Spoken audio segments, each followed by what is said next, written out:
고양이가 자꾸만 손과 발을 물어 고민이신가요? 고양이가 깨물 때 고양이에게 싫다는 의사표현을 한다면 고양이가 물지 않는다고 해서 또 해보고 안 돼! 또 해보고 싫어! 또 해봤는데 여전히 안 통해서 아픈 척까지 해봤는데도 손과 발을 사정없이 물어 고민이시라는 분들의 이야기들을 적지 않게 들을 수 있는데요. 저희 헬씨도 악갱이 시절에 자꾸만 손과 발을 물어 고민이 정말 많았어요. 자고 있을 때 이불 밖으로 발이 튀어나와 있으면 발을 깨물고 손이 튀어나와 있으면 손을 깨물고 이러다 얼굴에 상처까지 낼 것 같아서 이불로 온몸을 덮어서 잔 적도 있었거든요. 근데 고양이들이 깨무는 이유에 대해 이해를 하고 이 방법을 사용하니 저는 딱 1분 만에 아니 1초 만에 고양이가 무는 행동들을 고칠 수 있었거든요. 우선 이 방법에 대해 설명드리기에 앞서 우리 고양이가 손과 발을 물게 되는 원인들에 대해 이해를 하셔야 되는데요. 고양이가 깨무는 원인에는 여러 가지 이유들이 있을 수 있겠지만 대다수의 고양이가 집사를 무는 이유에는 대부분 무언가를 원할 때나 싫어하는 것을 하지 못하게 할 때 또는 놀이의 방식으로 생각해서 깨물게 되는 거예요. 악갱이 시절에 고양이가 너무 작고 귀여운데다가 깨물어도 그렇게 아프지가 않잖아요. 깨무는 모습조차 너무 귀엽고요. 근데 이때 귀여워서 교정하지 않았던 습관들이 성모가 되어서도 집사를 깨물고 집사의 몸에 상처를 내게 되는 사태로 이어질 수가 있는 거예요. 만약 우리 고양이가 나를 자꾸만 깨문다 하시는 분들은 올 스탑만 기억하세요.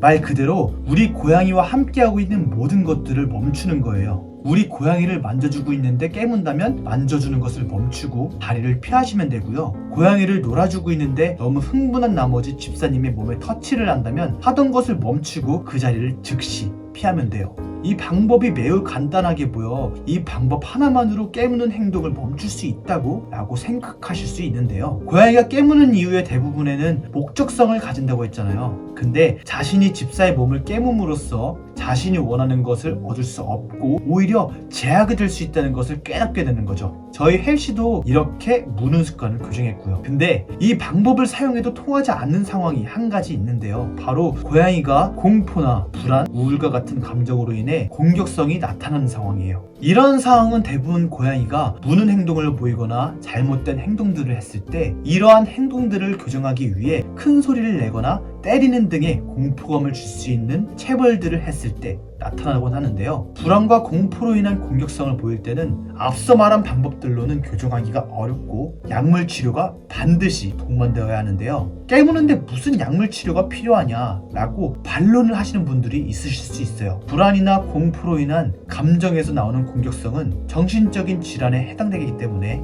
약물적인 치료가 병행되어야만 치료가 가능합니다. 이때 약물 치료라는 말만 듣고 이건 고양이를 괴롭히는 거 아니에요? 고양이의 행동을 약물로 억제한다는 게 나빠 보인다면 치료를 거부하실 수가 있어요. 약물 치료는 고양이를 약물로 억제하는 나쁜 행동이 아닌 고양이의 불편한 감정을 약물로써 편안함을 되찾게 해주는 치료에 해당돼요. 인간이 우울증에 걸렸을 때 약물을 복용함으로써 치료를 하는 것처럼요. 우선 고양이의 현재 상태를 아는 것이 중요하고요. 약물이 필요할 것 같다고 판단이 들면 병원에 방문해서 약물 치료에 관한 상담을 받아보시면 되고, 우리 고양이가 다른 건 다 괜찮은데 무는 거 하나만 조절이 어려워 보인다면 아까 말씀드린 올스탑으로 행동을 교정해 주시면 되겠습니다. 이렇게 우리 집사가 무는 것을 싫어하는구나 라고 인식시켜 주셨다면 무는 행동의 이유가 되는 고양이가 싫어하는 행동을 하지 않아야 되고 놀이, 즉 사냥 본능을 충족시켜줘야 되는데요. 고양이가 싫어하는 행동에는 여러 가지들이 있겠지만 주로 고양이에게 물리게 되는 싫어하는 행동은 원치 않는 스킨십인데요. 원치 않는 스킨십으로는 배와 꼬리와 같은 싫어하는 부위를 만지는 것이고요. 두 다리가 떨어지는 것을 싫어하는 우리 고양이를 들어올리는 행동 또한 해당돼요. 또 고양이는 원치 않는 부위를 만지는 것도 싫어하지만 원하지 않을 때 만지는 것 또한 싫어하는데요. 고양이가 원하는 만큼만 짧게 자주 만져주는 것이 좋고, 싫어하는 기색을 보인다면 더 이상 만지지 않는 것이 좋아요.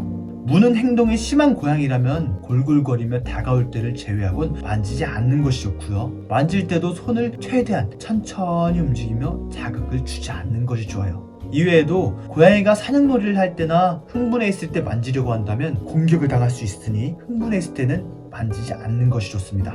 마지막으로 고양이의 사냥 시간을 채워주는 것인데요. 사냥놀이는 최소 하루에 30분 해줘야 하는데요. 길냥이가 하루에 15%를 사냥하는 데 비해 우리 집냥이들은 1%로 비교적 작은 시간을 사냥하는데 사용하기 때문에 이 시간을 사냥놀이를 통해 채워줘야 되는 것이에요. 사냥놀이를 10분 이상 해주려고 하는데 체력이 부족하면 어쩌죠? 라며 집사님의 체력이 걱정되실 수 있는데요. 30분을 한 번에 몰아서 놀아주는 것이 아니기에 너무 걱정 안 하셔도 되고요. 15분씩 2번 또는 10분씩 3번 나눠서 놀아주시면 됩니다. 사냥놀이는 말 그대로 야생에서의 사냥을 최대한 비슷하게 재현해 주시면 돼요. 고양이는 초저녁에 사냥을 많이 하기에 조도를 낮춰 몰입할 수 있게 도와주시고요. 야생 고양이는 사냥감을 쫓기보단 숲속에서 나무나 지형지물에 숨어 대기를 해 적절한 타이밍을 노리다 추적을 하고 사냥감을 공격해요. 이처럼 우리 집냥이들도 사냥놀이 하는 공간에 지형지물과 숨숨집을 이용해 매복할 수 있도록 환경을 만들어 주시고요. 고양이에게 사냥놀이를 해줄 때 달리기만 엄청 시키는 분들이 계신데요. 사냥놀이는 달리기가 아니라 말 그대로 사냥이기에